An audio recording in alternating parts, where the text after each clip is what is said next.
The United Cajun Navy is now asking for volunteers. Jaxie Pigeon joins us now with how the nonprofit is dedicating their resources to this case and how you can help out. Jack.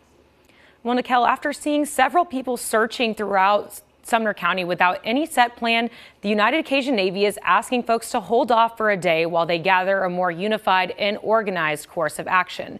As of right now, the disaster response nonprofit is working independently of the Sumner County Sheriff's Office.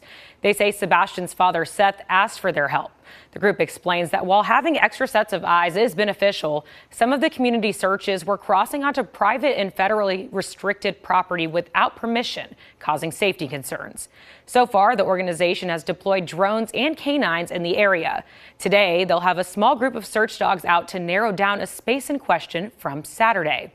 Chloe, a local private investigator aiding the Rogers in Sebastian's case, tells News 2, quote, Seth has been searching every single day for his son. I'm hopeful this support to Seth will bring us closer to finding Talk more about this search. Joining us from the Gulf Shore of Alabama, Press and Communications Officer for the United Cajun Navy, Kevin LaFond, is with us. And the reason we asked you to be on is you guys were involved at some point in the search here. Give us a little bit of the backstory, Kevin, on how the United Cajun Navy in Alabama ends up in Tennessee searching for Sebastian. Well, it all started with Riley Strain. I appreciate having me on today. Riley Strain's search, as you know, ended it the way it did with us discovering where he was as a group, all of the searchers together. We don't claim any fame to that, but we were part of it. There was an outcry on social media and to us directly from the parents to get involved with the search here. And that's what we did with the search for Sebastian. We got ourselves organized, we were together, we had everything there anyway. So we said, you know what, we're here, so let's do this. So you said the parents, is that both the father and the mother and the stepfather, like all three contacted you? It was primarily Seth. Seth asked us to come. Okay, so the biological father, okay. Now, I also understand that you had to call off your search efforts because of some threats. Can you tell us some of the details there? What's the nature of these threats? Is this people who don't want you on their property because it's private property? Is this people who don't want you to find something? What exactly is that all about? Well, there was a private property and also state and federal land issue at the beginning that we had to get permission for to be on those lands. But we did get permission. We got the okay to do that. So that was never an issue. We had some bad actors that were showing up in person and also harassing online and through phone calls. We were getting all kinds of messages saying that we're going to be doxxed, we're going to be run out of town, we're going to be bullied, and then the death threats came. And that's when we got real serious about, having to reformat how we're going about this and think about the safety of the volunteers. It really was to that point. So now we have to shift gears and move into more of a private phase where we're not forward facing. Let me ask you this, the people who are threatening you, stopping a search for a missing child, did you provide that information to law enforcement? Because I would think if someone's trying to stop you from finding this child, maybe that's someone law enforcement should be looking at. And I would say that you're drawing a reasonable conclusion there for sure. And yes, the authorities were notified. We have incident reports with the MNPD. They're the ones that came out to the original call when our folks were basically barricaded inside of a hotel room. Wow. Barricaded inside of a hotel room because you're in town searching for a missing teenager? Yeah, and that's very strange. It's never happened to us before. And certainly with what you're reporting earlier about there being so much cooperation, this being so difficult really didn't add up. That is, I've never heard it. Like, you obviously haven't come across this. You guys roll into town. You're not getting paid, are you? Like, you're rolling into town trying to help. We're volunteers. We do this all around the country. When the families reach out and ask for help, try to do as much as we can where we can. In this case, we were close by. So it made sense to go ahead and get involved and start helping. But it brought some bad folks out of the woodwork, and we're not quite sure why that is. And let's hope law enforcement follows up on that and figures that out, because, I mean, the obvious conclusion, again, If you're trying to stop people from searching for a missing teenager, you're afraid, oh, maybe they may find him.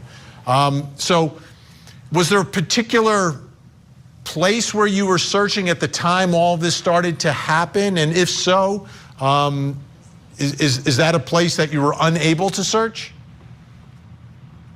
Our searches were hampered, is the probably polite way to put it.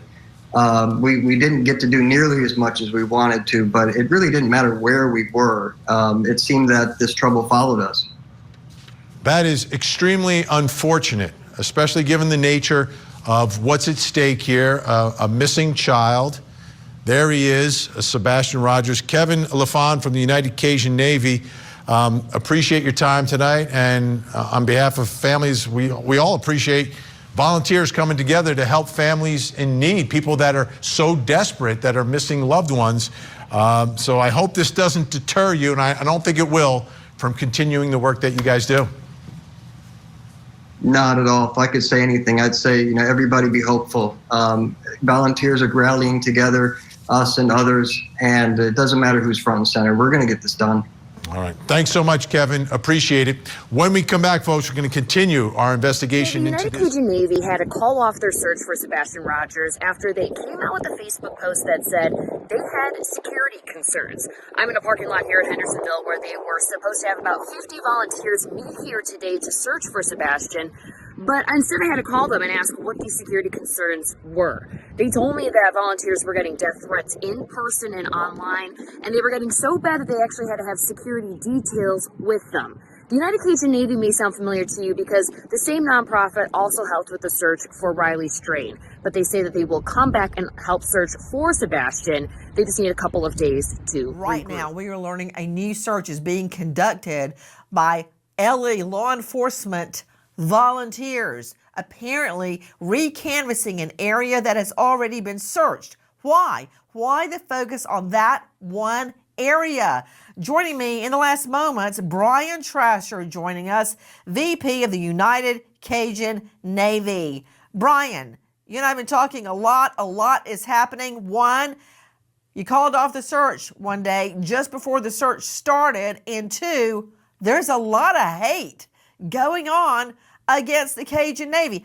I don't get it. You're out there on your own time, volunteering, trying to help find Sebastian or a clue of Sebastian.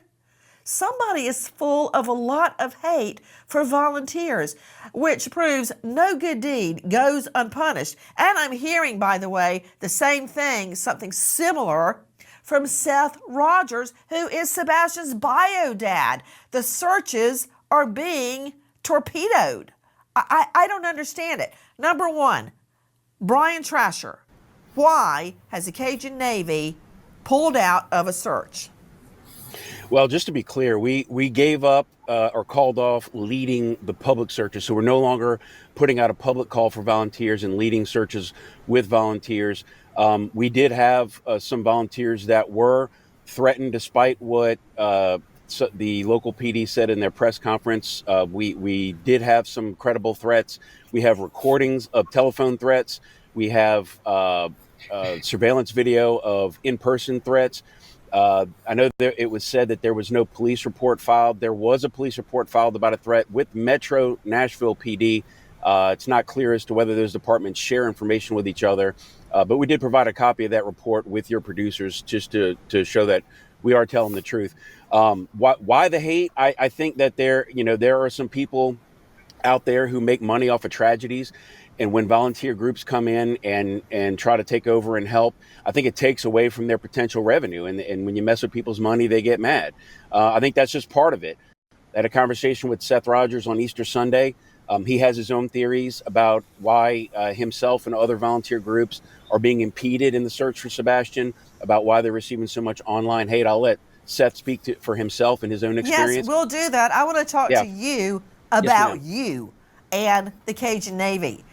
I heard some of the threats myself, recorded threats. But could you succinctly, in a nutshell, explain what type of threats have been leveled against members of the Cajun Navy who are out trying to find Sebastian?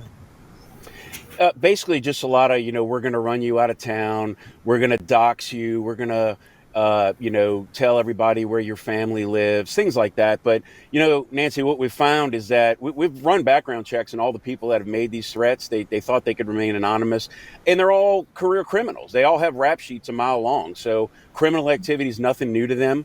So it doesn't surprise us that they would have the gumption to go ahead and make threats like this. But I think what they were mistaken is when they thought there was going to be no retaliation. And when we basically started exposing these people and putting information out there, boy, they really freaked out. So, my message to those people making threats, if you'll stop lying about the United Cajun Navy, we'll stop telling the truth about you.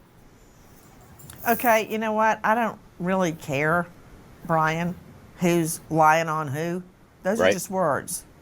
I care about finding Sebastian, and I care about someone trying to torpedo the search, be it with law enforcement, with the Cajun Navy, with Seth Rogers, the biological father of Sebastian. Seth Rogers, you've told me that someone is also trying to sabotage your search for your own son. What's happening?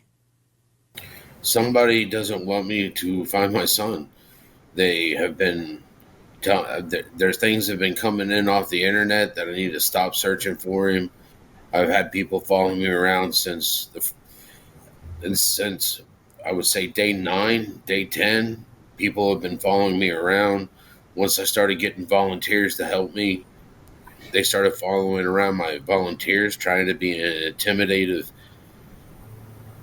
factor. And now I found out that not only that, but they're going back to where we've already flyered, and they're taking the flyers down. Okay, I don't know what to make of this. Brian Trasher is the vice president of the United Cajun Navy, okay? And there have been many incarnations of the Cajun Navy. But this is what I know. This group is out searching for Sebastian. They called off part of the search because they perceived threats. Now the bio dad, Seth, is telling me that flyers have been torn down for Sebastian. I don't understand that. What's happening, Brian? Yeah, I mean, as you heard us say in the past, you now heard Sebastian's father, Seth, say that there are, without question, people in the local community, whether the locals or not remains to be seen, but there are people there in Sumner County that do not want this boy found, and they want people who are searching for him to stop, and they've resorted to threats to try to make them stop. Fortunately, it hasn't worked because we still have people out there looking, and I know Seth is not going to stop looking for his son. Guys, take a listen to what Dave Mack from Crime Online has to say. The United Cajun Navy surprised many people that showed up for a recent search in Hendersonville for Sebastian Rogers. Just before people were preparing to gather, the United Cajun Navy came out with a post on Facebook and said they were calling off their search for Sebastian Rogers over security reasons.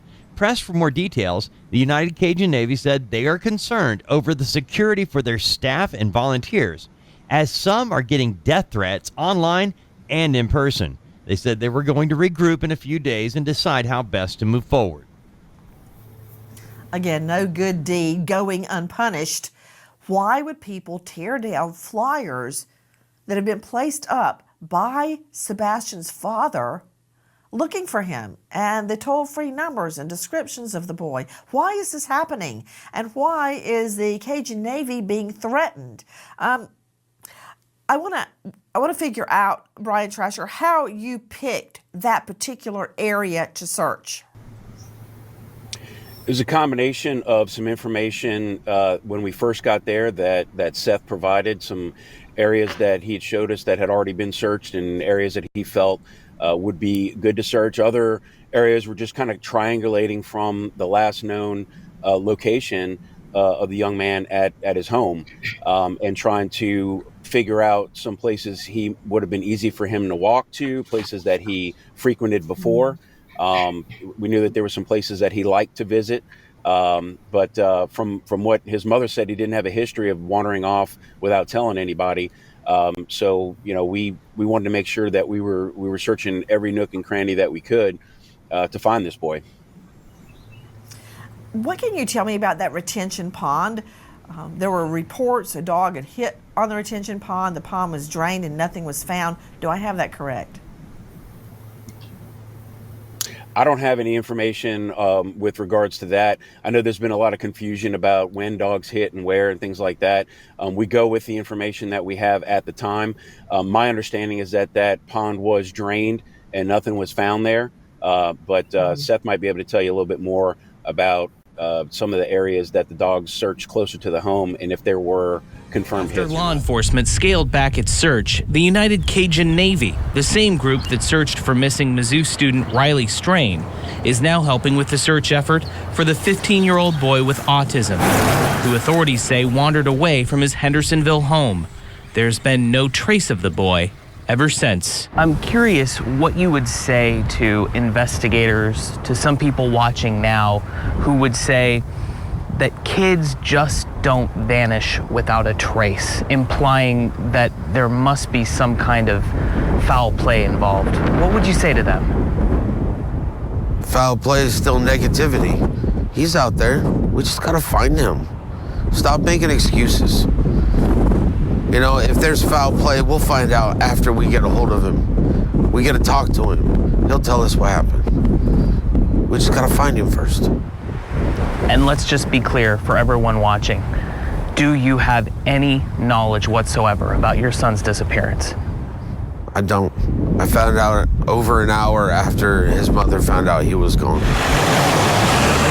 With his son still missing, Rogers urged neighbors once again to check their properties, even places you'd think someone would never go. He's gonna be in the weirdest place in the world because that's my son. You know, people are gonna be like, oh, well, we're not gonna check this, but you better check it. Because knowing him and his curiosity, he might be there. He might And be the United there. Cajun Navy tells us that anyone who has been or wants to be involved in the search for Sebastian message them directly.